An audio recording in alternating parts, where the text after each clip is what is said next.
Hey, what's going on, guys? I'm Dr. Boyce Watkins from Your Black World in the Black Business School. And the reason I am in a different location with a super bland background is because I am in New York right now. And in New York, I am here to have some business meetings here. And there's also Alicia's birthday. So, birthday time, we take a little trip. So I love New York. It's a great place because there's a lot of really just busy, industrious people here, smart people here. Everybody from even the white people are impressive in New York. I go downstairs and I see all them busy on their way to work, and I'm literally walking across the street to get some coffee, and I'm wearing my pajama pants and a pair of slippers, and I'm in the middle of Manhattan. So it's kind of funny, like I'm like, wow, I'm literally walking around in my bunny slippers. They're not bunny slippers, they're house slippers, but Anyway, but I mean, and the black folks here are so smart. I've always had an admiration for New Yorkers, especially people I've seen rise out of New York and become successful. Like I was talking yesterday about Jay-Z and how you got to really give it up for somebody who was smart enough to rise above the other tens of thousands of black dudes in New York that wanted to be rappers, and he became the king of New York and a billionaire and all that. You don't do that by being average. Luck can't carry you that far. So big ups to Jay-Z on that. Hit the thumbs up button if you haven't hit the thumbs up button. Also make sure you join us at blagenough.com. That's our social media platform. If you are tired of Facebook and you want something different and you want something where you won't get banned for being too black, go to Black Enough. But you got to be black enough to join Black Enough. So just remember that it's very, very black. Good morning, Duke the Bully, and Natural Holistic, and Al One, and everybody else saying hello. So good to see you guys. I want to actually talk quickly about this NFL strike, possibility of the strike. I think it's important to talk about it because as a black man, I have a heart for all the brothers that are out there really giving it all, to playing these sports, committing their lives to these sports. I was really excited to hear that they were thinking about striking. I think it's a great idea. I think that a strike is a no-brainer in my opinion. The NFL, like LeBron James said, the NFL is kind of like a plantation. I think he compared it to a plantation, or that they're slave masters or something like that. But I love that. I think that's great. I think that that's a reflection of the growing consciousness of the black male in America, because black men have to advocate for each other. And also we love it for black women to advocate for us too, and there are a lot of sisters that really do advocate for us as black men. But then there's some women who say, let me just go and marry Prince Harry or some rich white man so I can get away from from all of this niggatry that I see amongst black men. But there's a lot of us that really want to do better in our lives, and it's not easy as a black man. You get marginalized from birth. I mean, literally the marginalization starts when you're in your mother's womb, and they're putting Planned Parenthood clinics all up in the hood trying to get your mama to abort you before you're born by telling her like that you should die because because she doesn't have enough money. Well, shit, if having enough money is a criteria for being born, I sure as hell wouldn't be here. Most of you, I don't know if you grew up poor like me. If you grew up poor, if you grew up where you know what it's like to get the lights cut out, throw your hands in the air. If you know the feeling of like where you can look in the fridge and tell the difference between the day before mama gets paid and the day after mama got paid, raise your hand. Tell me if you know what I'm talking about. Like that's like real shit. Like black people go through that. So to me, the idea that we shouldn't even be here because we don't have enough money is ridiculous. Like if you're gonna, again, I'm pro-choice. Just so you know, I believe people should have the right to make their own choice. But I'm also pro-intelligence. I'm anti-stupidity. So to me, silliness means like, if you say, well, I don't want to have a baby because the baby isn't gonna have enough money. Babies don't care about money. Babies don't even have bank accounts. Like all the baby cares about is love, man. A lot of y'all got rich. Y'all rich on money, but poor on love. When it comes to love, you broke as hell. You're morally bankrupt. Whatever, man. So seriously, like we need love for the kids. It ain't just about that dollar bill. But anyway, with that being said, the black male is marginalized from the time that he is in his mama's womb, and then it continues all throughout his life. I know that feeling very well, and I've been at the highest of the educational spectrum. When I got my PhD in finance, I was the only African American on the planet to get a doctorate in finance in that particular year in 2002. I searched high and low, searched everywhere. To this day, I still have not found another black person anywhere who got that same degree that year, because it was that difficult to get. And literally, even being at the top of the educational spectrum, I'm sitting there thinking, well, I'm in the nosebleeds now. I'm at the top of the mountain. Massa done told me that if I get to the top of the mountain, that the racism is going to stop, that I was just going to get treated like a regular human being. I'm not gonna be no nigga no more. And I get up there and you're like, wait a minute, they still have racist white people up here? Shit. This sucks. So for the black man, it's not easy. It's always a fight. There's always so much happening, in the world where we gotta like constantly battle, and we don't have advocacy. White feminists, they get together as a group and they take down anybody. They got, with the Me Too movement, they sending away brothers like Albert Wilson, for 12 years to prison when he didn't even touch the damn girl, or he kissed her. I think he got sent to prison for a kiss, and she had a bruise on her thigh. They were together 5 minutes. Look up Free Albert Wilson. That's the hashtag, Free Albert Wilson. He was with the girl alone for 5 minutes, and no sex happened. He kissed her, and she was all over him. She wanted to fuck him, but yet somehow she said, well, because I was drunk, you raped me because you allowed me to jump all over you. I've never heard anything that crazy in my life, but it's happening to black men. So basically, the black man is always a target. The black man is always being kicked to the bottom of the barrel. The black man is always getting attacked by other people. And I just say we have to fight back, and we got to organize. Black men got to understand organization as much as we understand entrepreneurship, which entrepreneurship ain't really nothing but a form of economic organization. Like, the more money you have, the more power you have, and the more you organize to achieve your economic goals, the better off you are. Nobody needs money more than the black man in America. If you go to Chicago, the average black male between the ages of 20 and 24 does not have a job. The average black male between the ages of 20 and 24 is not educated. The average black male between the ages of 20 and 24 is about 2 steps away from a casket or a prison cell, right? So ultimately, and this isn't just Chicago, this is every city across America. So the black man is kind of in this really crazy situation where we got to either rise up or die. Like, we got to connect or just burn in hell. Like, since we got to grow, elevate our game in order to win the damn game. Because the athletes and the entertainers are winning, but who's not winning are all the young brothers who wanted to be athletes or entertainers and came a little bit short. So we got to find a way to make sure black men are winning and organizing as a group and as a collective. So that is one of the reasons why I was very happy to hear that the NFL players were thinking about striking. I think the NCAA athletes should strike like a motherfucker. I think the NCAA athletes have the biggest human rights and labor rights violation on their hands that's been seen in American history since slavery, or maybe since mass incarceration, which also happened to affect black men more than everybody else. They have the biggest antitrust law violation on their hands in American history. The NCAA they violate antitrust law on a regular basis. Google, Apple, I think Google, YouTube, Google and YouTube, same company, they're all under Alphabet, but Google and Facebook and another company, I believe it might be Apple, are all being investigated right now by the feds for antitrust law violations. If you want to know what that means, that basically means that you're using monopoly power to harm people, to harm your workers, to harm your consumers, to harm your competitors, to harm the business climate. The NCAA is a textbook case of antitrust law violation. The only reason they get away with it is because nobody cares if you're economically raping a black man. Nobody cares if you're raping a black man. If you're raping a white woman, if you touch a white woman's booty, if you tell her that she looks good in her dress, then you will be defined appropriately as some sort of harasser and assaulter or whatever it is. But you can go rape a black man. You can go do a Cardi B. Cardi B went on Instagram. Cardi B, God bless her for testing out my theory and proving me correct. Cardi B went on to Instagram and told 20 million people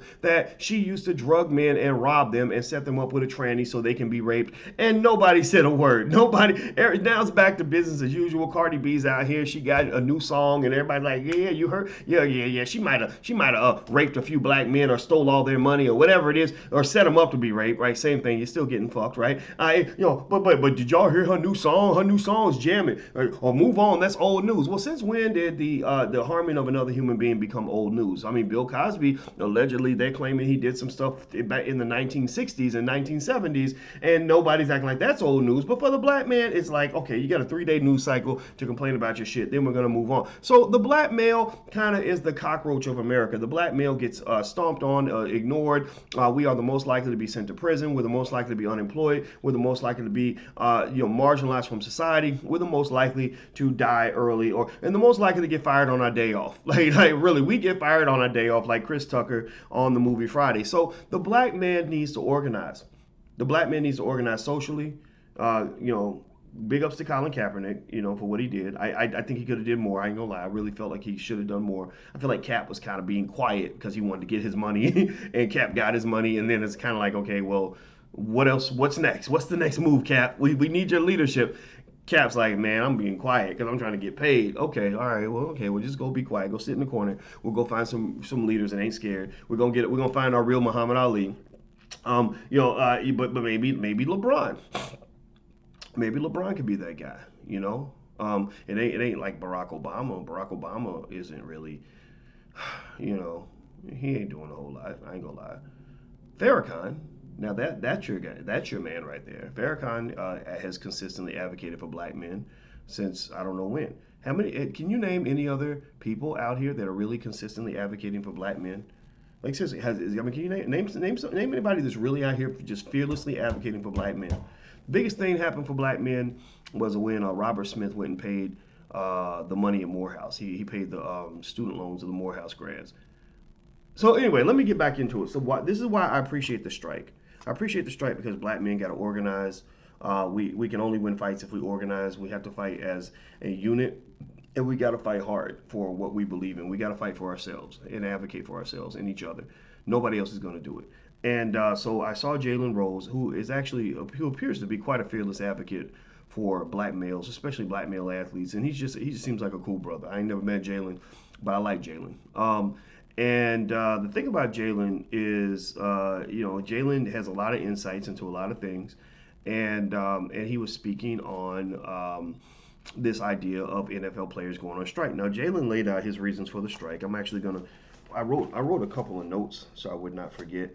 Do me a favor, by the way, hit the thumbs up button. If you haven't hit the thumbs up button, please hit the thumbs up button. Also, by the way, if you are a black man and you want to join our organization for black men, you can join for free. Go to blackmenunited.net. That's blackmenunited.net. Yeah, I see Dr. Umar, D.O. Hughley, and Killer Mike. And that's true. Those guys are doing a good job. I like all those guys.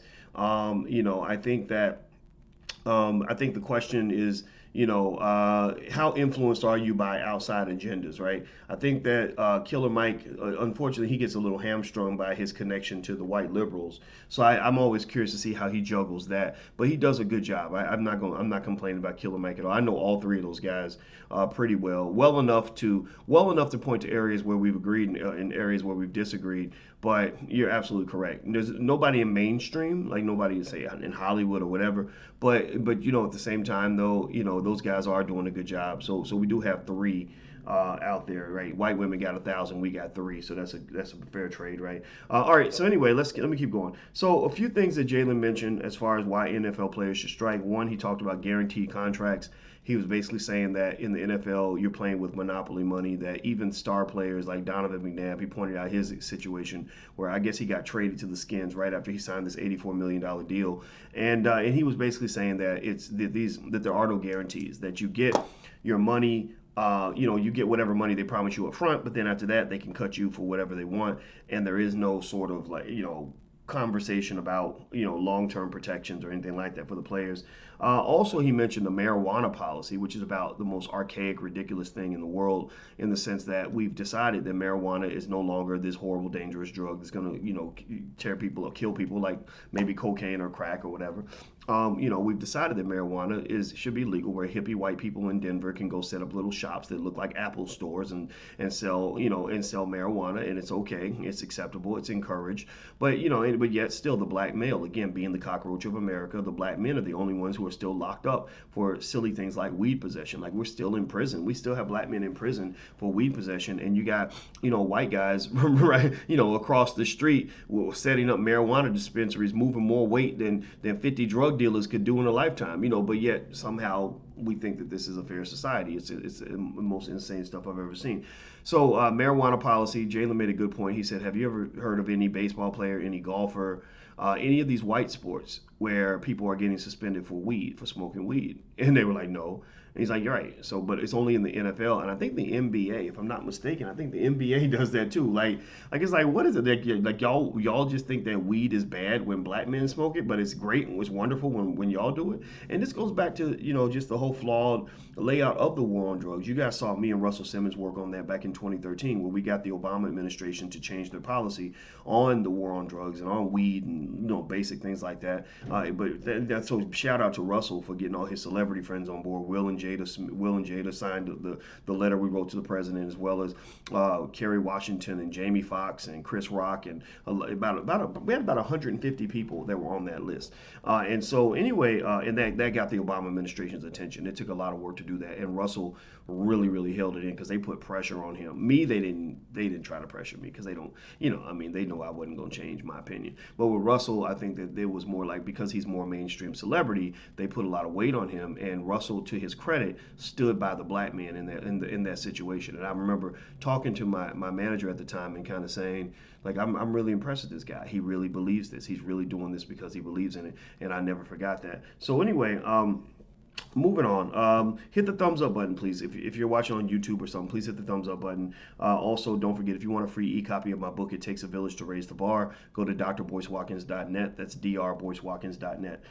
Next, he talked about the draft, how you have to wait 3 years out of high school to go to the NFL, which is kind of just such a ridiculous, arbitrary, stupid rule. And of course, they're going to say, well, we do it because we want you to be safe. We want to protect you. But yet, they're not thinking about that when you got like 95% of your players have like significant brain damage, and they get to the age of 33 and they can't even remember how to what school their children go to, or how to find the bathroom when they got to go pee. Right? Seriously, this is what's happening to these guys. Just so you know, in case you're thinking about putting your son in football, I know you got talented kids. I know that we got these little organized leagues that are designed to recruit black males to play football, and I'm a big fan of football. Look, I'm kind of a bulky guy. I got a little, look at that, I got a little muscle. I've always been stocky, right? And I was fast. I was faster. I raced. I literally, in high school, let me tell you my background on football. In high school, I was on the track. I was captain of the track team. So the football coach would make the football players go out for track so they could get their speed up to get ready for football. But I didn't want to play football because I just didn't have the attention span. Honestly, I couldn't remember the offensive. It was confusing to me. I just honestly just wasn't interesting. I had ADHD or something. But anyway, so they brought all the football players out, and I'm like, who are these motherfuckers coming and trying to take my spot on the relay team, right? So we had to have a runoff. We had to race. I had to race the fastest sprinters on the football team to earn my spot on the relay team, right? So we all lined up, and there was 9 of us. And the coach said, Mark, get set, go. And the football players had a lot of explosive speed, so they jumped out, like a couple guys jumped out ahead of me in the first 40 meters. But the thing was, I knew how to run. And anybody who knows track and field knows that to run fast, you don't run hard. Like people that think you got to run, they ball their fists up and they go, they start running like that because they think that makes them run faster. Actually, that makes you run slower. With running, you have to relax and let it flow. Just let it come out, right? So I relaxed. I let it flow. I lifted my knees, which lengthens your stride. And I just reeled that sucker in like a fish. He was way out. I reeled him in, and I passed him up, and I beat him by about 7. So I literally out sprinted every single player on the football team. All the fastest players, I beat all of them on that day, right? So they wanted me on the football team pretty badly. They wanted me because they saw I had big muscles and I was super fast. So why wouldn't you want me to play football? Well, because my dad never really pushed that on me. My dad never really talked about sports as important. My dad would tell me, like, sports don't matter. It's your education that matters. That's what's going to make you successful in life. What, you think you're going to be in the NFL? And most guys don't never make it to no NFL. He would say dumb shit like that to me. And of course that pissed me off because I used to, be like, man, why are you trying to kill my dream? But he's right. He was 100% correct, that it was my education that got me to where I am today. It wasn't my extraordinary athletic ability. Let me say that. So the thing is, with our black boys, we got to let them know that there's options other than playing sports. White people set up all these damn leagues and everything else, and this massive infrastructure to recruit black boys into football at an early age. And I think that that's okay if you want to do that. But I think sports should either be seen as one of many options, or it should be seen as a pathway to something bigger, a grander purpose. Like, okay, I'm a competitor from sports, so I'm going to be a competitor in life. I was a winner on the football field. Now I'm going to be a winner in the classroom. I was dominant when it came to dribbling basketballs and throwing footballs and winning championships. Now I'm going to win championships when it comes to being a father. I'm going to win championships when it comes to building the biggest, strongest this companies. I'm gonna win championships when it comes to making straight A's in the classroom, right? Like that's what you got to do, right? So that's what I did. That's what fueled me, and that's what made me great. So sports played a part in that, but sports was not the be all end all of anything. And a lot of these guys have brain damage. I know a lot of former NFL players. Two things I know about NFL players: one, most of them don't make that much money, and two, most of them have brain damage, the CTE. And then three, most of them have tremendous destruction of their body at an early age, because when you're losing your football career, you're kind of losing a piece of yourself. And so a part of you is dying when you can't play that sport anymore, because you've defined yourself by that sport. Because after all, that's what you've been good at. You've been a star at this your whole life. So when you stop playing the sport, you kind of just deteriorate a little bit. And it's almost like if your back's against the wall. And when your back's against the wall, you become desperate. When you become desperate, you do desperate things in order to survive and to keep your dream alive. So the desperate things you might do might be, injecting some steroids in your body. It might mean playing when you're injured. It might mean doing other things that are going to harm your long-term health because you don't care. It might mean not telling your coach when you got hit in the head and took a damn concussion because you don't want him to take you out of the game, right? All these things, and then what happens is that shit catches up with you, and then you get a man that unfortunately is not always in a position to be a good husband, good father, good asset to the black community. Why? Well, because the sports used him up like a hoe. The sports used him up like, like imagine if all the black women had to go spend 5 years as drug addicted hookers for 5 to 10 years on the streets as hookers, sleeping with 50 men a week, and they had to do that 5 to 10 years before they then came out and became mothers and wives. We'd have a whole fucked up community if all of our mothers and wives had to go through 5 or 10 years of drug addicted hooker training and go through the streets of New York, sleeping with every man they walk by, right? Now, it sounds like an extreme example, but really, if you think about that, you think about what sports in a bad situation, we've all seen the bad stories. We've seen the good ones, we've seen the bad ones too. In the bad stories where some guy who could have been anything, who could have been great, who could at anything, chooses sports as his only focus. That's what he's into. He's into the culture. He's into the women, the weed, the liquor, the excessive spending. He's into all the other things that come along physically with, the physical damage that comes with playing the sport, the psychological damage. He's given all his time. He's not educating himself. He isn't spending any time reading. And then what happens is when it's all done, you get this guy, unfortunately in many cases, this guy who's 24, 25 years old, who has a 5th grade reading level. His body's all fucked up from playing the sport. His money's all fucked up. His credit's fucked up. He has no financial security whatsoever, nor the ability to provide that for a woman. He has no other alternative skills, like he can't go start a business, doesn't know anything about any other profession other than playing the sport. So and he might have like a liquor, weed, and pill addiction to go with all of that, right? And a string of babies mamas and child support courts chasing him down, trying to take whatever little money he's got. He's like a used up drug addicted hooker that's now trying to go off and become a spouse. Right? Do you follow me? Do you follow what I'm saying? I hope you get with the logic here. Y'all know me. I can't just talk about just the core issue. I got to talk about the issue around the issue inside the issue, the game inside the game. There's a game being played inside the game, and the media ain't gonna give you that. So I got to give you the game. I got to break the game down for you. And so in fact, I'm telling you that when it comes to the game of sports and the game of life, the black male should not just learn how to win the game. The black male needs to learn how to change the game. If the black male can't change the game, then the good chance he's gonna lose the game, because the white man designed that game to make you play it, and you wonder why you keep on losing. So anyway, let's dig deeper into this. Just a reminder, don't forget this podcast is on iTunes. So iTunes and SoundCloud. So if you look up my name on iTunes and SoundCloud, Boyce Watkins, you can find it there. Also, I'd appreciate it very much if you shared this video, especially you share it with young brothers who need to hear this message. Black men don't get mentorship. That's why we get screwed. And I lend myself to the community as a mentor, as an asset to your life to help you. If you're a single mother and your son ain't listening to nobody, then give him $10 and pay him to listen to this video. Whatever it takes, put it inside your kids' brains. Also, if you want your children to learn financial literacy, we at the Black Business School have developed assets to help you get that done. Low-cost tools, like we have financial workbooks for children. We have financial flashcards for children. If you want to take a look, you can go to financialworkbooks.com and financialflashcards.com. So please feel free to check those out. Financialworkbooks.com, financialflashcards.com. Everybody loves them. Everybody, is finding a way to use them, especially in the summertime because your kids don't have much to do. All right, hit the thumbs up button. All right, so next, what another thing Jalen was talking about is, let me see, he mentioned, so he mentioned that, somehow in the collective bargaining agreement, the players would want to try to change that 3-year rule. that says you have to be 3 years away from high school in order to play in the NFL.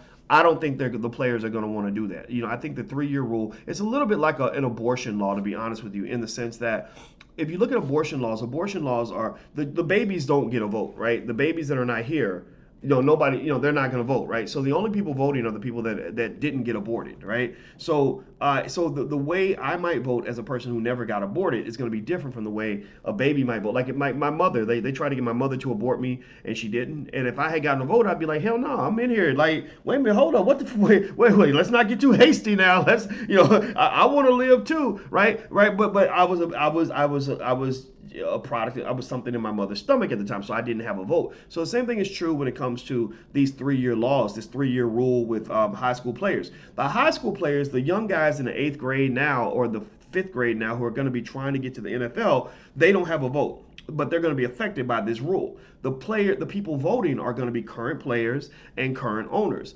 Current players and current owners all have an incentive to keep the players out of the NFL for as long as possible so that they can, the players' incentive is, look, I don't want to, I'm 26 years old, 27. I don't want to compete with a young 20-year-old kid who's coming out of high school or a 19-year-old or an 18-year-old. I don't want to compete with that. I want to keep my job. So he's going to vote against it. The owner wants the player to stay out of the NFL because if he doesn't go to the NFL, he's got to go to college. If he goes to college, what does that mean? That means he gets branded. So by the time he gets to the NFL, people know his name. People know who he is. You're able to sell more tickets because the NCAA has exploited him and used him for a year, but they've also made him a household name. He was a star at the University of Alabama. So now you're bringing him to the Dallas Cowboys and people will buy tickets to come see the Cowboys because they know you got this star, right? Everything's about branding. It ain't about sports skill per se. It's about branding. If you have something that will sell, it's like think about it. The Kardashians don't have any talent whatsoever. Kim Kardashian and her sisters, the only talent they have is like plastic surgery maybe, or taking the perfect selfie, right? They don't have any talent, but they're a brand. That's why their family makes probably a couple $100 million a year, right? So, but you consider something else, like there's people out here that can sing better than Beyonce that nobody knows about, right? Well, why aren't they making money? Well, because it ain't talent. It's branding. It's who knows your brand? Who knows who the hell you are? Why do you think I'm wearing this t-shirt that says blagenough.com on it? It's branding. It's because I know Black Enough is great. I know Black Enough is excellent for black people, but I need to brand it. I need y'all to see it. I need people to know about it. I need people to want to go and participate in it, right? So branding's everything. Branding is everything. So in the NFL, you don't want these talented yet unbranded players coming in the league because that's not going to help you sell a ticket. Nothing matters if the NFL can't sell tickets. So there's more to it, but that's pretty much one of the big factors, I believe. Next, one thing he did not mention that I think is critical is I think that they should fight for long-term health care plans, because when you are 40 years old and your brain is starting to deteriorate from all those hits you took to the head and you have the brain disease CTE, the NFL has not done a very good job of providing adequate health care for those individuals who are affected by CTE. So ultimately, I would throw health care in the mix. Please throw the health care in the mix. And I saw Jalen mentioned a couple other things that I thought were interesting. I agreed with all the points he made: marijuana policy, guaranteed contracts, all that. And I wish they changed the 3-year draft rule, but I don't think they will. He mentioned that basically 100% of the players spend all their money on their first contract. He said 100% of the players spend all the money on their first contract because you're 23 years old, you got millions of dollars, you have all these relatives that you want to help out, all these friends that have businesses you want to help out, all that stuff. And I think that that's unfortunate that we have to just accept that as a reality. Like, yeah, we know that they're going to blow $8 million because that's just what young people do. Well, that's not always what young people do. There are young people out here who have managed their money, who have taken care of it. There are young people out here who had a good time with money, but still found a way to build for their future. Those typically tend to be young people who get advice from older people, who have their best interests at heart. So Shaquille O'Neal, when he got to the NBA, he was 21 years old, I think. He left college college a year early, if I'm not mistaken. The draft was so big, it was called the Shaquille O'Neal sweepstakes. Everybody knew he was the number one pick. There was no question. It was the funniest thing. It was so racist. They gave the white boy by the name of Christian Laettner, they made him player of the year because white people just like to believe in their great white hope. But the real people who really understood sports didn't even consider Laettner as a number one pick. Like if you held a sports show and said, should Christian Laettner be the number one draft pick? That show wouldn't even be on the air because it would have been a joke. Because Shaq was the guy. Shaq was the most dominant college player I have ever seen to this day. Zion Williamson's great. Ain't nothing on Shaq. Shaq was like a man among boys. But Shaquille O'Neal goes to the NBA, gets max deal, all the money you could get. This is back at the time, I think, if I'm not mistaken, I believe at that time rookies still were making big contracts. Shaq got a fat-ass deal with a ton of money and a ton of endorsements to go with it. And you know what Shaq did? Shaq got his mama. I believe his mama was like his first employee. And he hired his mama. He said, Mama, don't let me get stupid with my money. Right? Because you know I could be stupid because I know the mama knows best. So his mama said, okay, baby, I got your back. So his mama would take, I think, 80% of his money and put it away. 20%, he could ball out. Now, 20% of, $5, $10 million a year, whatever he was making, that's a lot of money. You could act a motherfucking fool with 20% of $7 or $8 million. Like, that's enough money for you. You could buy Lamborghinis. You can go to the club and be the biggest baller in the club. You could buy you several houses. You could have side chicks. You could go pay for vacations. You could buy all the fanciest clothes. You could do everything you want with 20% of whatever Shaq was making at that time. And the reason Shaq could go spend this money guilt-free, if that was what he chose to do, is because he knew his mama was taking care of the other 80%, man. It ain't about, see, that's the thing. People think that financial intelligence and financial security is about being miserly and rubbing your nickels together and only spending money if you really feel like you really need those shoes at Payless, like you really need. I thought about buying extra groceries, but I didn't want to because I want to be financially responsible. No, man, ain't nobody like that. I've never been like that. No, you don't gotta be. You can spend money. You just don't need to spend all your damn money. Like seriously, you don't. I mean, it's like dieting. There's nothing wrong with eating a piece of chocolate cake every now and then, but the problem comes in is when you eat the whole cake and all you eat is cake all the time every day. Then you're going to die. You're going to become obese and get diabetes, and you're going to die. But there are Olympic athletes who've eaten chocolate cake. So giving yourself a little bit of fun money is not an issue. Shaq just knew how to do things in moderation.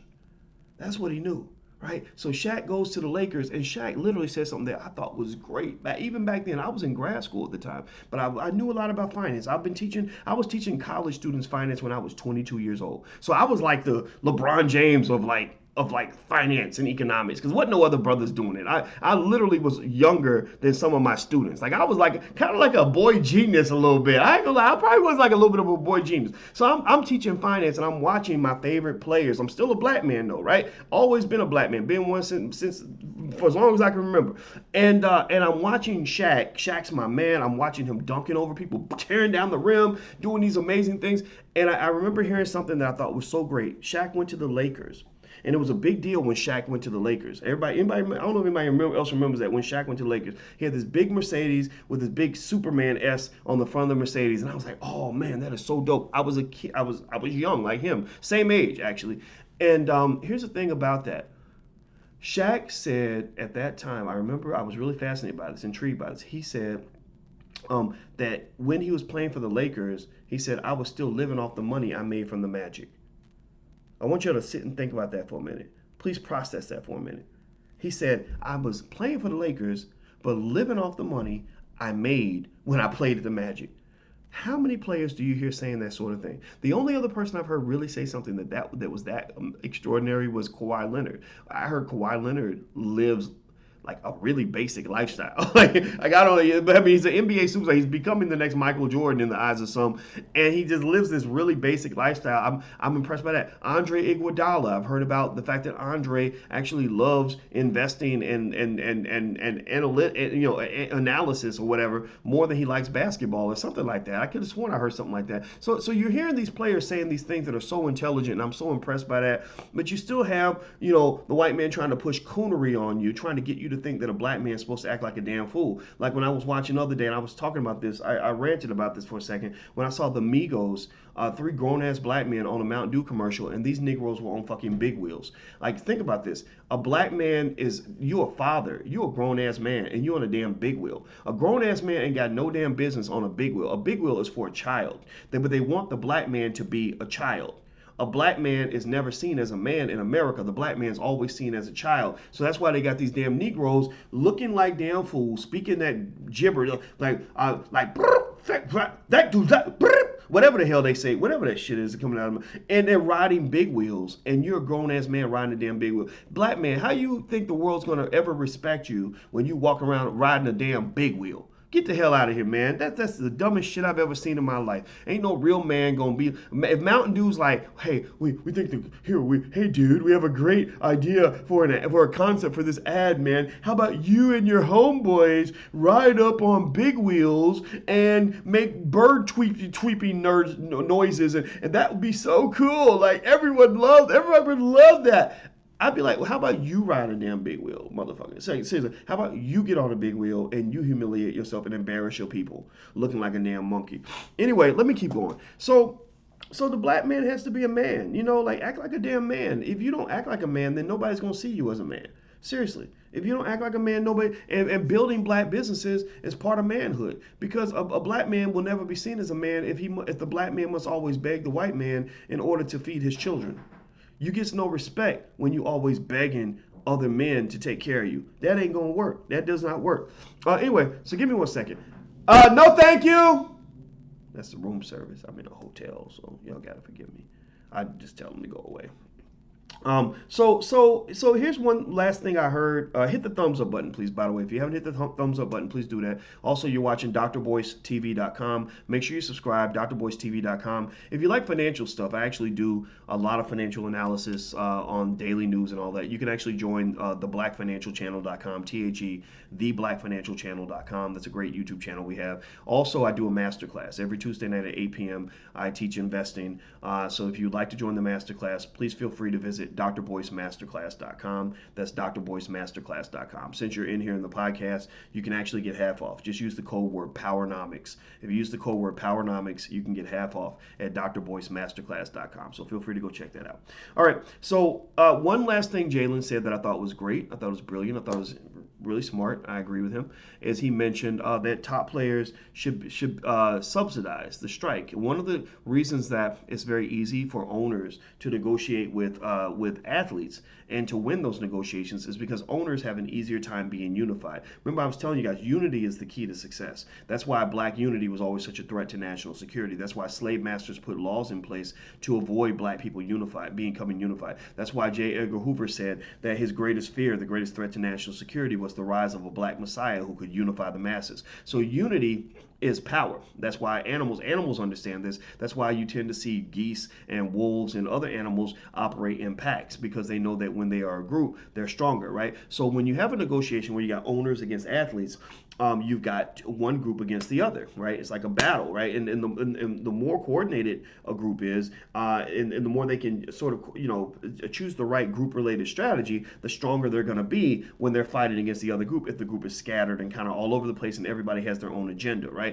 So, in fact, another example is China. China is rising economically because the Chinese operate as a 1 billion person group. They're a gang with 1 billion members in it, and in this gang, they just go around the world doing what they want because ain't nobody gonna mess with them, because China has that level of coordination, and they teach that at an early age. Their children are taught this, that there's no greater service to the world for you as a human being than to do great service for China. Like, you will be measured by how much you're giving back to China. China. So we need to do that with black children. Like, there's no greater service that a black child can ever have in the world than to be great for the black community. That means you be a great husband, you be a great father, you be a great leader, you be a great teacher, you be a great educator, you be a great contributor, you be a great business owner, you be a great job creator, you be a great whatever. You be a great ally for the community. That's what makes you great. Nothing else matters. I don't really care if you're disconnected from the black community. You're over here serving white folks and they're giving you Grammys and Oscars and fried chicken noodles for dinner and butter biscuit awards. That don't add, you're not adding nothing to the black community, so you haven't done anything great.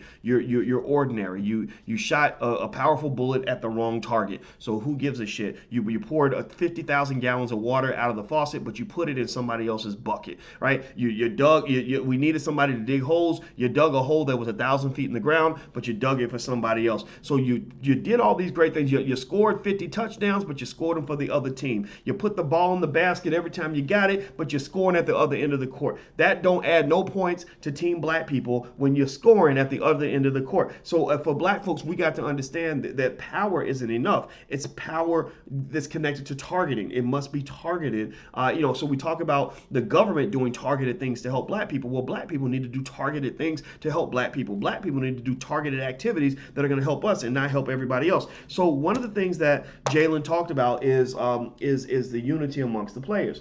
A lot of times owners win these negotiations because the owners, there's like, in the NFL, it's like 27, 28 of them. So it's easy to unify 28 people. That's not hard. In the NBA, there's like 20 something, right? I don't know how many NFL and NBA teams are, but y'all know what I'm talking about.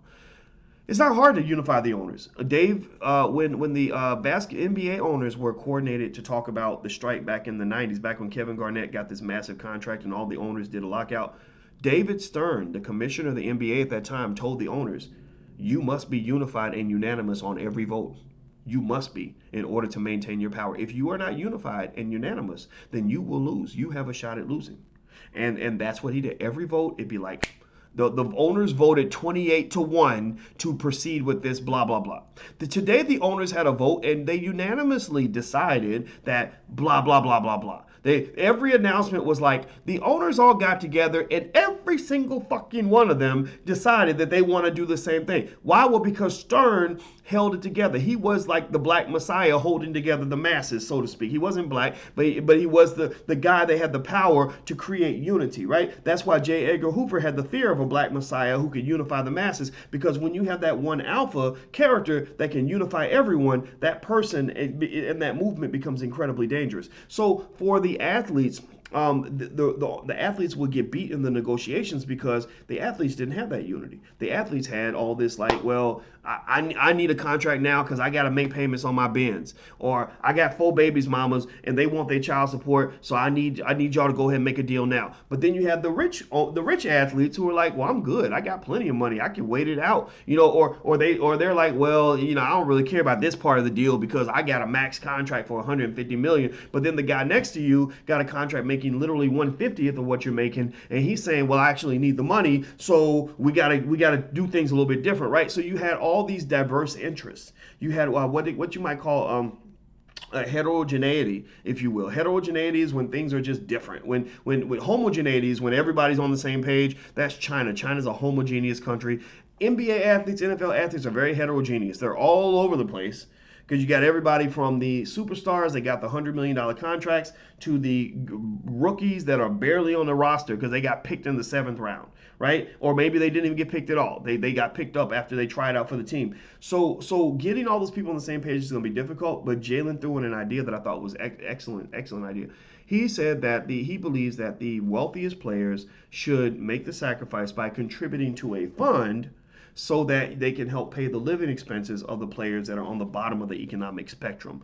I thought that was a great idea. Is it going to happen? I don't know. But I think, I think that a great athlete, a great leader, somebody who's respected in the league, or if maybe a coalition of 10 of them got together and put pressure on the other high net worth athletes to do this, I think that could actually work. And why is that important? Well, as Richard Sherman mentioned, Richard Sherman, smart guy, went to Stanford. Richard Sherman, who played for the Seahawks, Richard Sherman said, the way the NBA, in the NFL, NBA and Major League Baseball got what they deserved was by striking. Assistant college football coaches used to get screwed financially.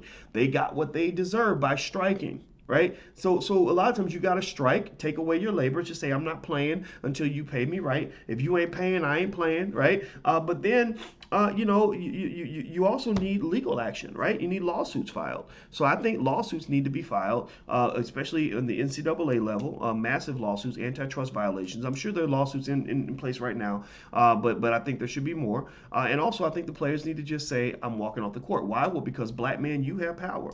You have all the power. You got all the cards. Can't nobody play basketball or football like the black man. Nobody. Ain't nobody.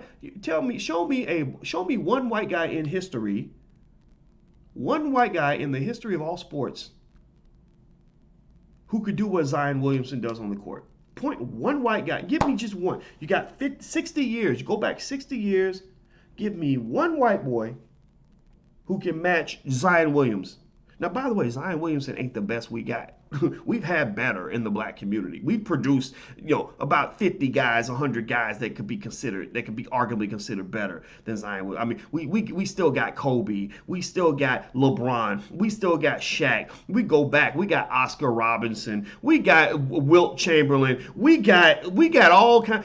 Football. We got Jim Brown, who used to run down entire teams, like run over 14 people on his way to the end zone. We even had O'Coonan ass O.J. Simpson, who was an extraordinary running back, by the way. We got supermen to spare. Like the black man, we so with it, we so powerful that literally our scrubs can dominate the greatest athletes that you can produce. So I just need you to give me one guy who's white who can match Zion Williamson. Not now, not this year. In the last 60 years. There ain't none. There ain't none. Go to the NFL or NBA. Is there a white Zion Williamson in the NBA? Has there ever in the history of long history, man. We've been playing basketball for a long time. Has there been one white guy who could do what Zion Williamson does? Nope, not one. And that's just Zion. I ain't talked about the guys who actually won championships. I didn't even mention Michael Jordan. My God. Oh, I forgot. We got supermen. We got superheroes to spare. So I forgot about Michael Jordan. Yeah, I didn't think about. I forgot. Oh well, I forgot about Patrick Ewing and Charles Barkley. I mean, you can just keep going. You can't find a white guy that can do what even average black superstars are able to do. So the black man, you've got all the power in this. You hold all the cards. All the resources are in your community. Black mothers are producing, when they give birth to these extraordinary super babies, you're the launching pad for all these amazing human beings that are coming out later. And I don't even know if the term launching pad sounds bad. It's not meant in that way at all. It's meant to say that there's nothing more powerful than the womb of a black woman. There's nothing more precious and powerful and amazing, because you're literally producing, platinum out of your vagina. Like you're literally growing something that is a multi-trillion-dollar commodity right out of your bodies. Like, God bless the black woman, most precious and amazing, extraordinary creature on the planet. And we know what the black men are contributing. So what I'm just trying to say is that you have gold right there in the hood. You got diamonds right there in the hood. You have platinum right there in the hood. You have trillions right there in the hood, and you're producing it, which is almost like printing money. So you hold all the cards. You just need to have the courage to use them. That's it. You just got to grow the testicles to put your cards on the table and say, dominoes, motherfucker. Like, seriously. Like you need to have the guts to stand up and just say, like, we know how powerful we are, and we're not going to let you take that away from us. Period. So anyway, that's my 2 cents. That's my 2 cents. Good luck to the guys in the strike. If anybody in the NFL or NBA, I don't make a lot of friends. I don't reach out to a lot of people. But if somebody from the league needs my consultation or wants me to help, I'll be glad to tell you what I know and support in any way that I can. I met with an NBA player yesterday, Etan Thomas. I really like this guy a lot. It was about a business venture that he had, and I told him I want to support it. But I just want to see these guys win. I want to see our community win. And part of winning means having a good strategy and also having courage. That's just what it is. All right, so I'm about to go, guys. Hit the thumbs up button. Please hit the thumbs up button. Also, when can a new league happen? Starting a new league? Well, Ice Cube has the big three. I think that's a great start. And then there's other leagues out here. We just got to support them. So if you hear about it, if I heard about one in Arizona, but a guy I met in Arizona. If he hits me up again, maybe I'll bring him on or something. We could talk about that. But every business can be extremely successful if people support it. So that's why supporting black businesses is really important. As you guys know, in the Black Business School, we believe in the black core of three, which is that black people should educate our own children, create our own jobs, and support black businesses. If we do those three things, then that would be a multi-trillion-dollar wealth transfer in the hands of black people. Our community's economic problems would literally vanish overnight if we just spent maybe half the money with ourselves that we spend with white people. If we did that, then we wouldn't have to ask anybody for jobs. We'd have everything that we need. We'd have all the reparations that we deserve. So anyway, I'm going to go sign up at blackenough.com. That's our social media platform. So if you are black enough, join Black Enough and hang out with us and be a part of the tribe. It's open enrollment now, but we're going to shut that down soon. I already talked to the tech guys about making it invitation only because I don't want anybody and everybody up in there because I don't need no snakes and spies and COINTELPRO Negroes up in there. We just black people in there trying to talk about what matters in our community without worrying about being banned by Facebook. So feel free to join us at blackenough.com. Also hit the thumbs up button, share button, subscribe button. Please share this video. Also, if you want your kids to learn financial literacy, we have financial workbooks and financial flashcards we created for black children. You can go to financialworkbooks.com to take a look, or financialflashcards.com. Or if you want to check out my new book, Black American Money, you can actually go to blackamericanmoney.com. That's blackamericanmoney.com. I'm out of here, guys. Have a good day. It was real. Stay black. Stay woke.